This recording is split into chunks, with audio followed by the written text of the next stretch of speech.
Welcome to another episode of the Journey to More. You want to stick in here because if you are a high achiever, if you are going after more in your life, at some point you might get to a place where you're like, I lost myself.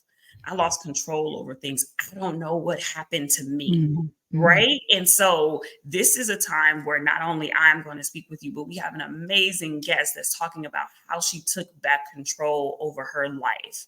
You all know me. This is attorney Jamila Moore, and this is the only place for entrepreneurial minds to develop as the whole entrepreneur. I care about how you start your business, how you protect your business, but I also care about you. And so today I just want to invite Lisa here to tell us a little bit more about herself and her journey in life.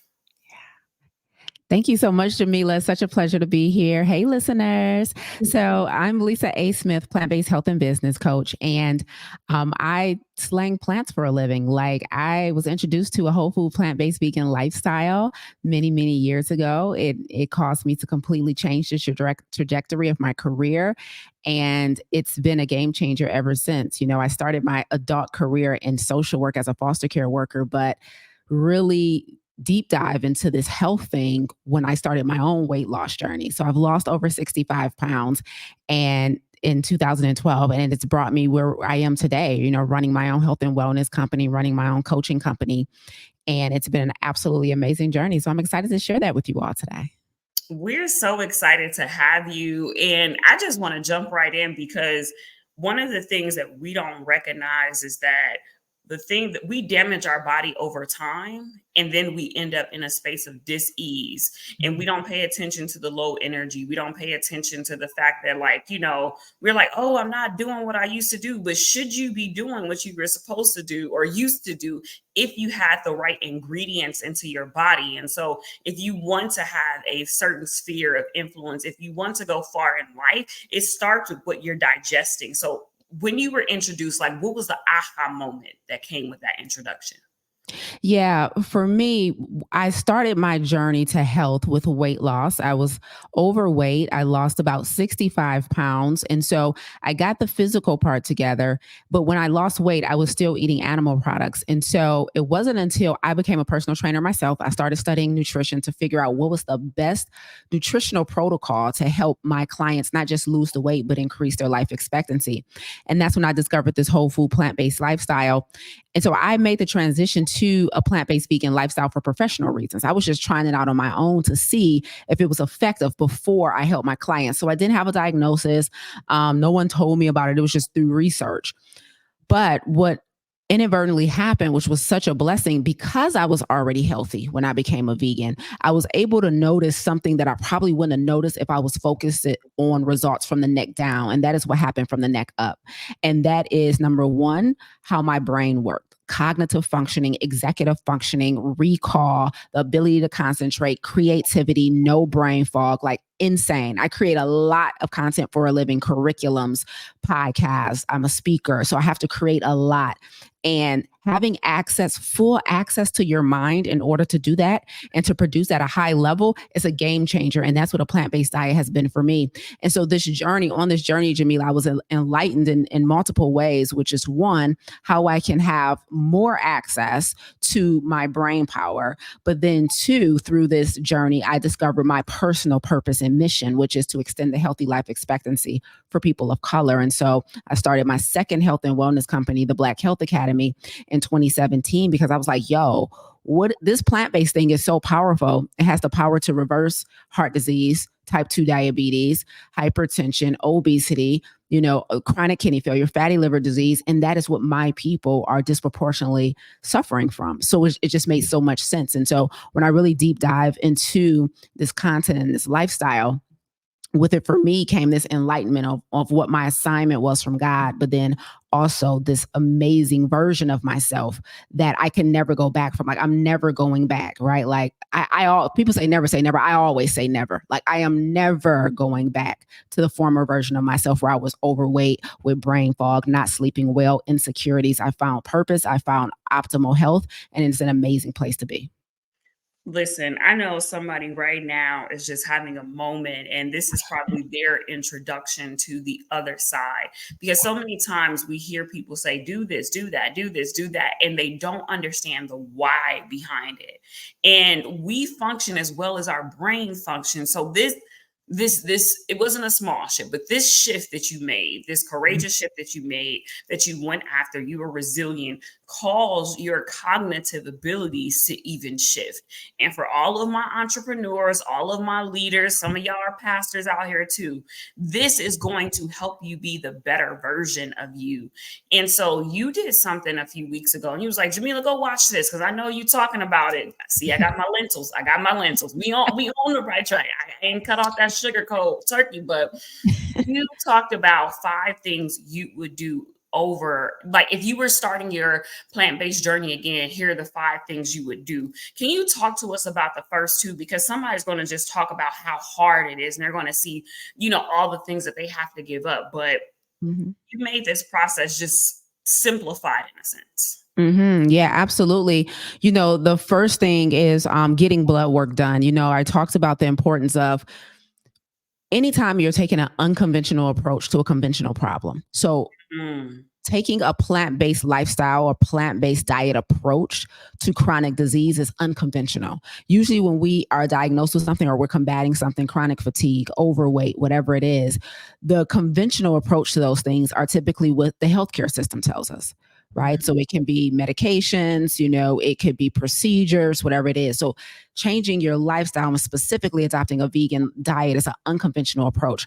And when you take an unconventional approach to a conventional problem, what's inevitably going to happen is you're going to be met with cognitive dissonance because all of the programming that you have before now is telling you that I need meat, for example, for protein. All your programming before now is telling you that I have to eat fish for omega 3. All of your programming is telling you that if I give up this, I'm going to be deficient in this. And so, one of the things I talked about in that particular piece of content is the importance of getting in front of that limiting belief because by doing blood work and getting your labs done before you adopt this lifestyle and then planning to go back like 90 days or 6 months later so that you can have data to make your next decision versus just feeling like if I'm not eating chicken, I'm automatically deficient in something. Right. And so, one of the things I would have done early on in my journey to combat that limiting belief that I have to have eggs to get X, I have to have fish to get Y,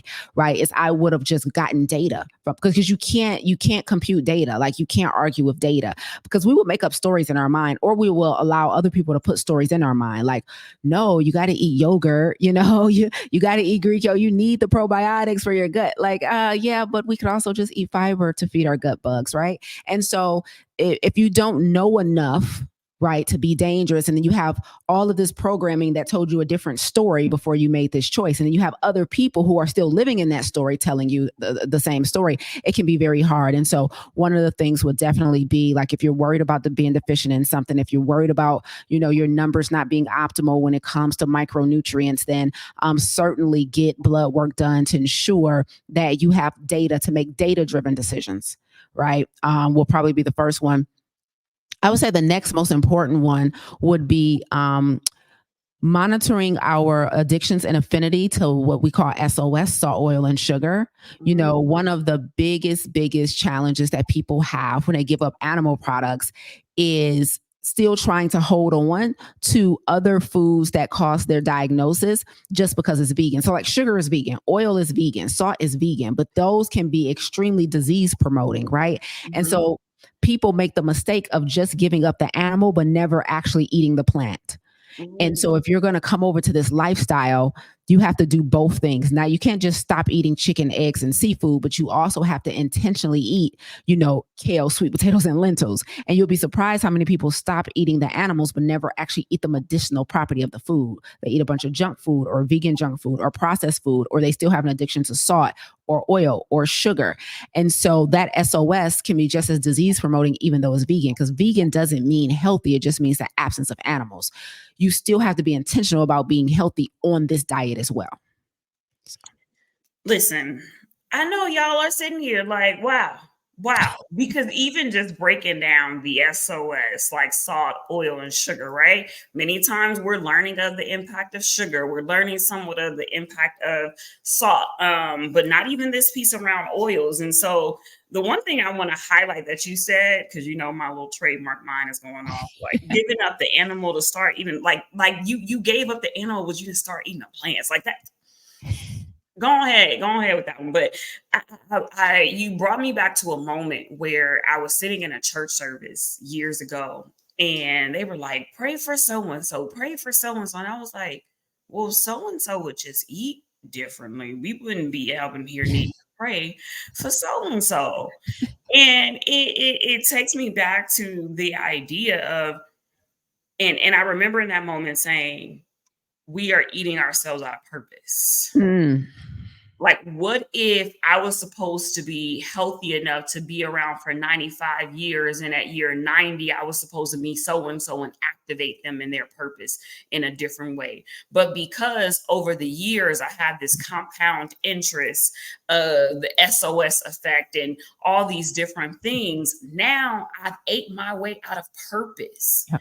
And so what can you say to someone who is probably just like, I mean, I hear Lisa, but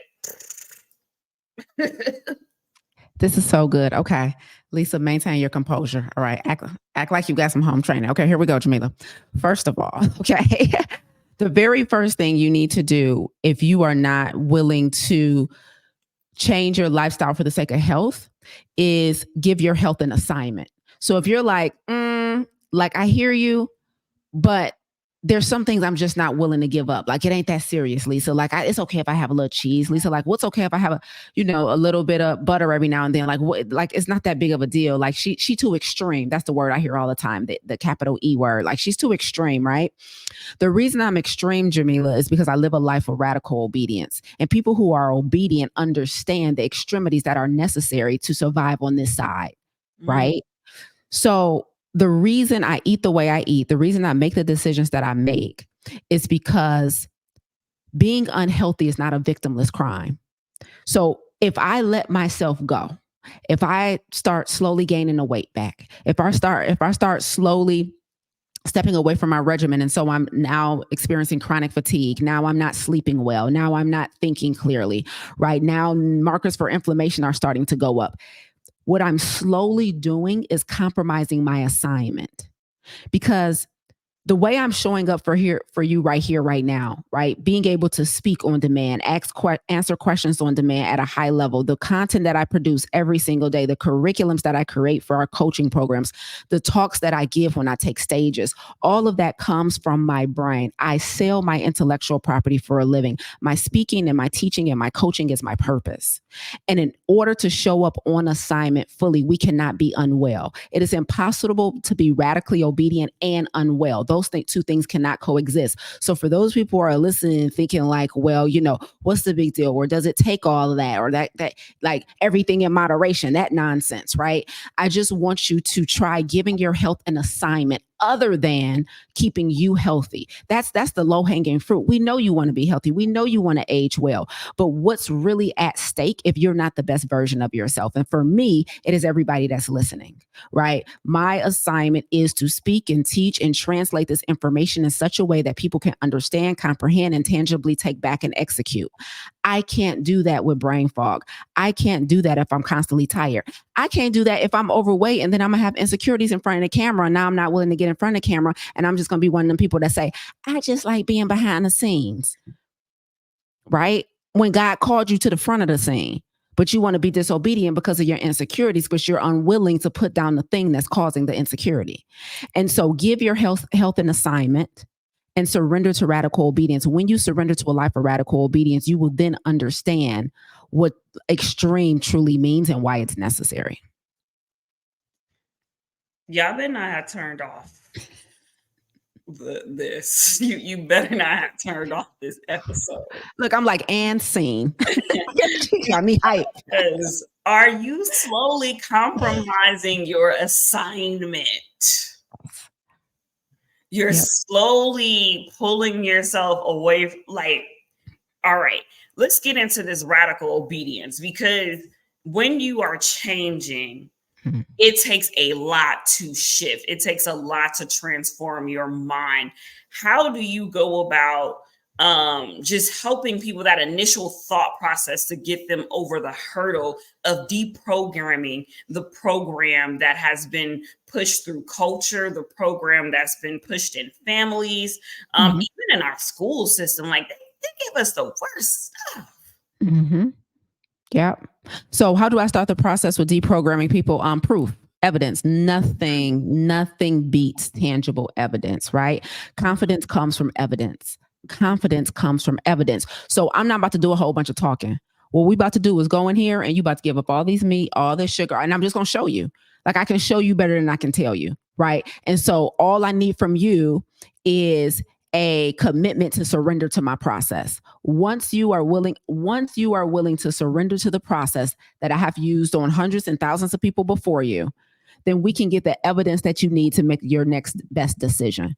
So for me, the process of deprogramming people and the stories they've been told about their health and the stories they've been told about their DNA and the stories they've been told about what they're capable of, all starts with action. Take like we take action. Like we're not about to do a whole bunch of lecturing. Like you can listen to my podcast for that. You can follow me on social media for that. But when you increase your proximity to me and come in one of my coaching programs, we're getting to work. Like I tell every applicant, I'm telling you right now, we give up all meat, eggs, dairy, and seafood from day one. We don't trickle it down. We don't let you have a little bit, a little less, a little less, a little less. From day one, you're vegan with me. Why? Because we are treating something. For some reason, people understand the concept of cancer treatment, but they don't understand the concept of obesity treatment. They don't understand the concept of diabetes treatment. They don't understand the concept of hypertension treatment. For some reason, people are willing to live 20 years with those things that are preventable and reversible. But if they get diagnosed with something like cancer, they're willing to jump into action and they want to do everything it takes to get rid of it as quickly as possible. Cancer ain't even a number one cause of death in America. Heart disease is. The precursors to heart disease is high cholesterol and hypertension. Why wouldn't you jump into action just as quickly for those conditions, right? So I'm gonna tell you right now, I don't even need you to answer that question. You just come to me and I'll lead the way. We gonna jump into action. We gonna treat it with the level of severity that it truly is. So how do I start deprogramming? We take action. I don't know. I don't know what to say to Lisa. I'm gonna just shut up at this point and just allow Lisa to talk to y'all about all these different things. But she is a walking trademark. Because I'm sick of it, Jamila. I'm sick of it. I'm fed up. You called me on the right day. You caught me on the right day. Listen, the only thing you need is a commitment to surrender to the process. And then the other piece that you talked about, if we were diagnosed with cancer, we would be, oh Lord, I got to do everything that they're telling me to do. I promise. But we won't do that and take action in our own lives. And y'all, I'm sitting here as a person who is on the path, I told her I got lentils, right? So I'm one of the trickles. Like I ain't having sugar like that. So she's not only talking to you, but she's talking to me as well, because here it is. It seems like she's talking to us about health, but she's talking to us about the number one thing that's going to be the biggest game changer for everything that we want in our lives. Yeah. Facts. Like this is the key. You're talking about the key to success. It's your health. Because then when you're able to have more energy, you're able to do all of these things that she's talking about, you're able to perform in life and in purpose better. Yep. That's it. It's that simple. It's that simple and it's that hard. Mm-hmm. Talk to me about when the people come to you complaining because it's too hard. What you do? I know you tell them to take action because Lisa own it. Well, okay, first of all, we all got to choose our heart. Mm-hmm.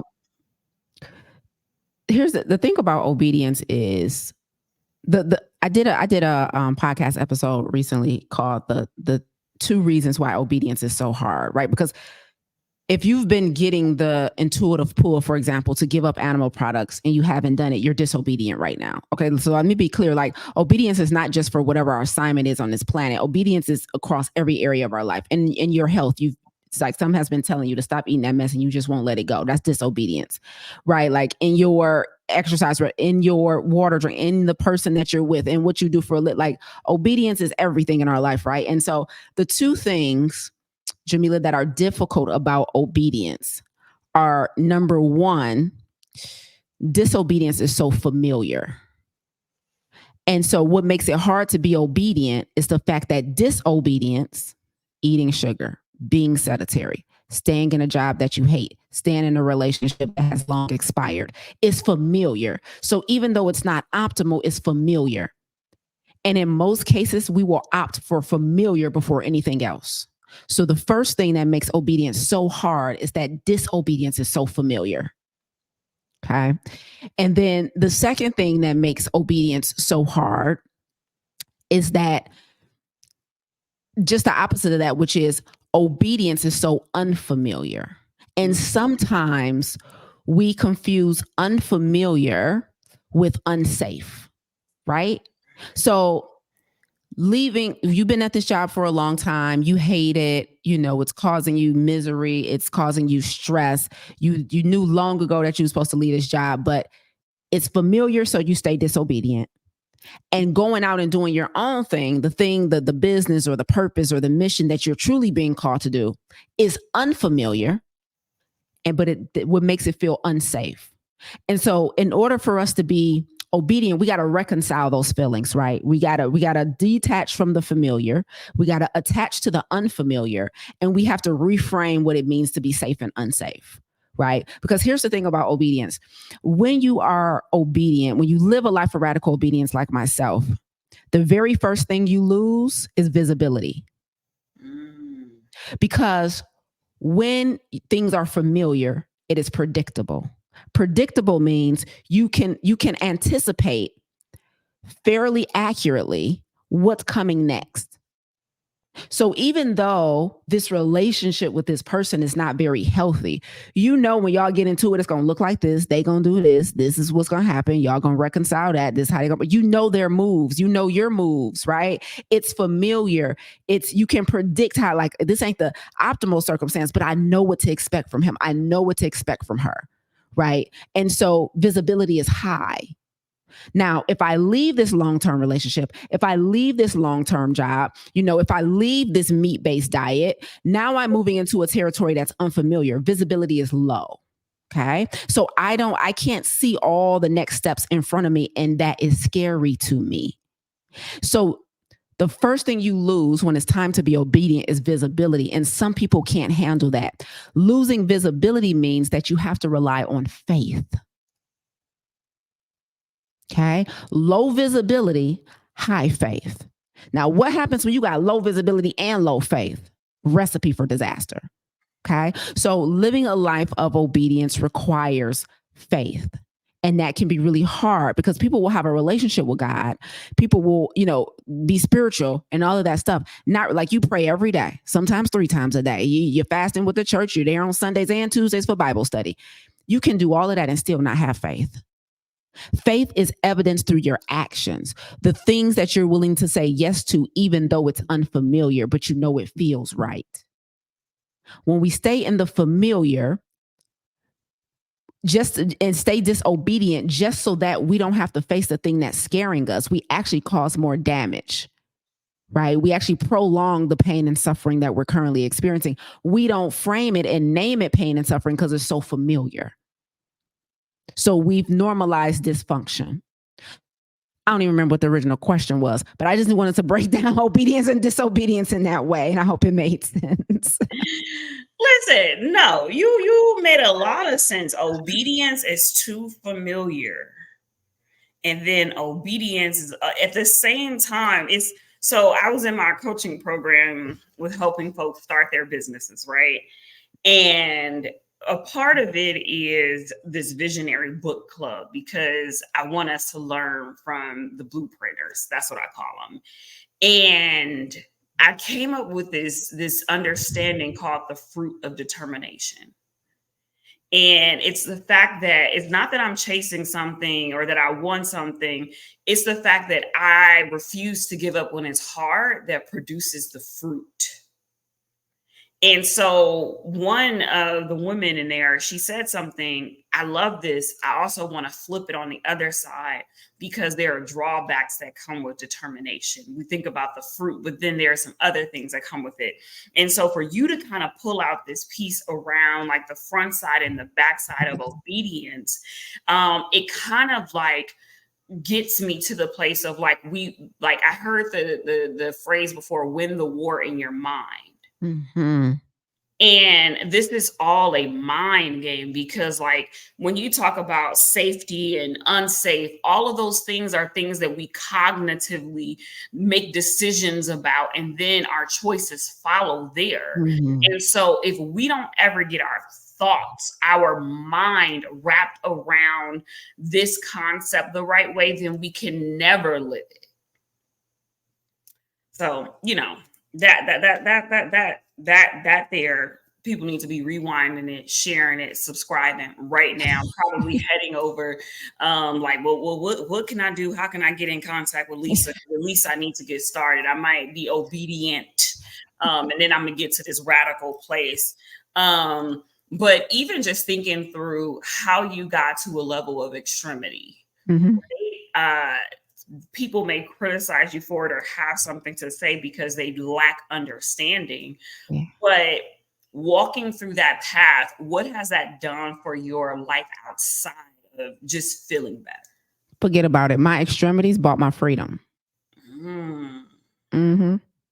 Hmm. Yeah, it's that simple. I'm like, next question. No, but seriously, Jamila, like my my willingness to go all the way.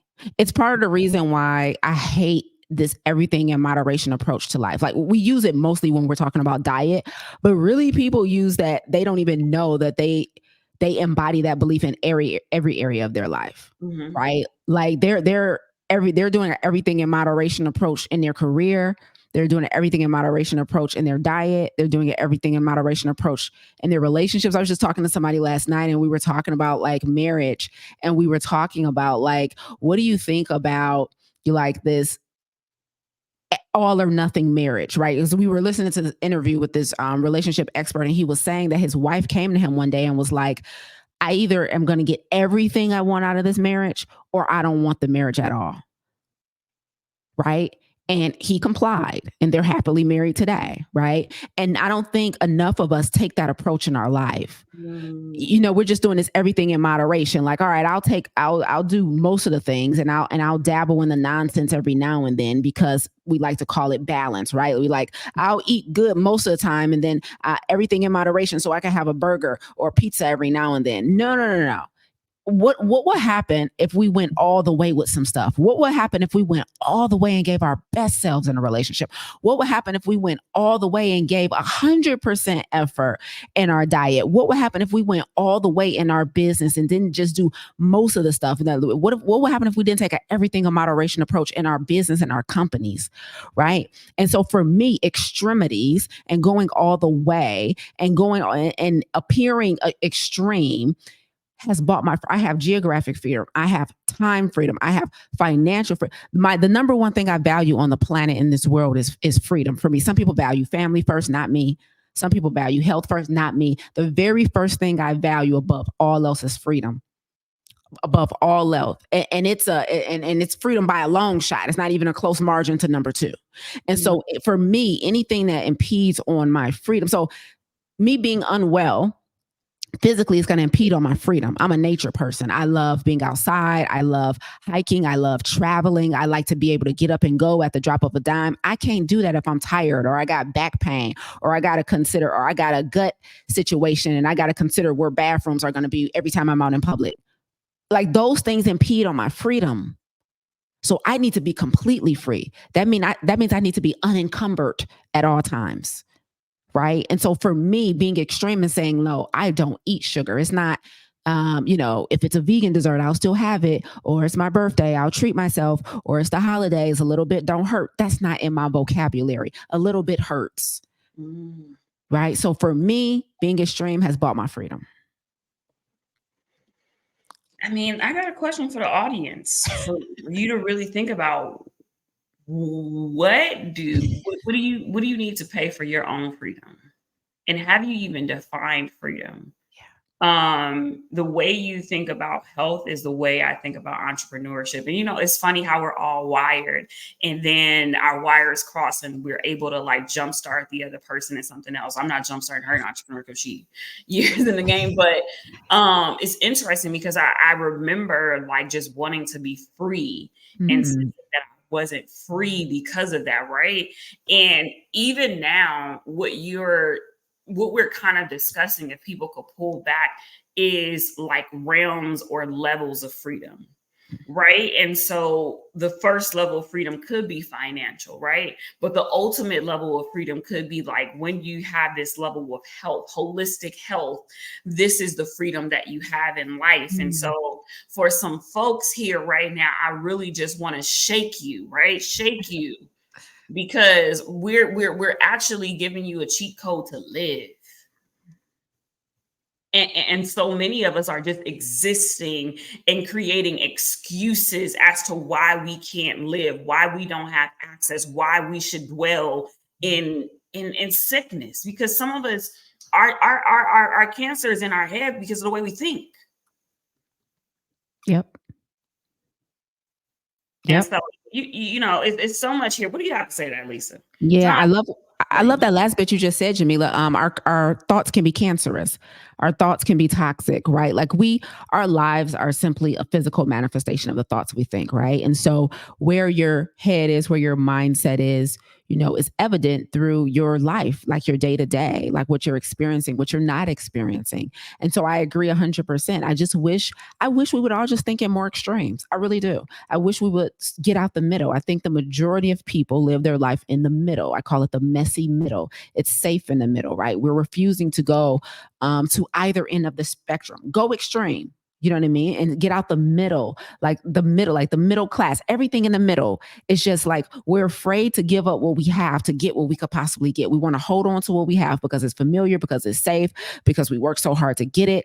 And we're not willing to let things go for the optimal version of ourselves, what could be the optimal version of our lives, right? We're not really willing to sacrifice some things in order to honor God and the assignment that He's given us. And so I think, you're 100% correct in that it starts 100% with your thoughts. And one of the ways I was able to change my thoughts is changing my ecosystem, right? And so people, coaches, community, because most of us, the overwhelming majority of us, do not have the ability to pull ourselves up to a higher level of consciousness. We often have to be invited to a higher level of consciousness by somebody who's already there, right? And so you only do that by attaching yourself to those people and to those individuals. So I've paid to be in masterminds. I've paid to be in communities. I've literally paid to be in spaces that hold the beliefs that I need to adopt. So you typically have to be invited to a higher level of consciousness. Very rarely can we shift our own mindsets ourselves. That doesn't just happen with affirmations and mantras. So I would say if you're listening and your thoughts are toxic, your thoughts are cancerous, your limiting beliefs are keeping you stuck, you have to change your ecosystem. You have to get in an ecosystem of individuals. You have to attach yourself to a coach. You have to attach yourself to a community that currently holds the beliefs you're trying to adopt. And I need you to get in there and I need you to get to the front of the room. Don't just pay to be in the room. I need you to get in there and the people should know your name. Make sure that you attach yourself to what I call a possibility model. That's what I did when I hired my most recent coach. He's my possibility model, right? And so I sit at his feet and I'm adopting his beliefs to make sure that I'm on the right trajectory and that my old programming is not going to talk me out of my best life. Didn't I tell you she a walking trademark? My old programming is not going to talk me out of my best life. Listen, I don't know where it be coming from, Jamila. Forget those former things. Like like everything you said. I'm not no Bible scholar, but I know some of you Bible scholars. Y'all can go find everything she said in the Bible, and the principles are in there. I do know it all. The Bible's always telling you to forget that old stuff and stop with that. Stop with that. Be Facts. ye transformed by the renewing of your mind. It's telling you to always come up to a higher consciousness. And we have become comfortable in disobedience. Mm-hmm. We Way like too it comfortable. there. Yep. Then we go on Sundays and stuff begging God for miracles. Woo! That our obedience can cure. Oh. You already got the answer. The best way to get a miracle is to become one, honey. So go bless somebody else and watch what happens. Woo. Obedience is the cure. Yep. I don't know. I might have to try that one. Obedience is the cure. Do you have anything else to say? Because if not, I'm gonna end it on obedience is the cure. Wrap it up. Wrap this thing. Listen, I usually have some flowery something for you when I'm ending this. But if you are going to take control of your life, if you're going to journey to more, the one thing that we learned here today is we are to obey. And so it is imperative that you take some time, sit with yourself, sit in silence, connect with the Holy Spirit, and say, where am I disobedient? And help me to move to a place of obedience and get radical. Y'all, be more, do more as you journey to more. Take care.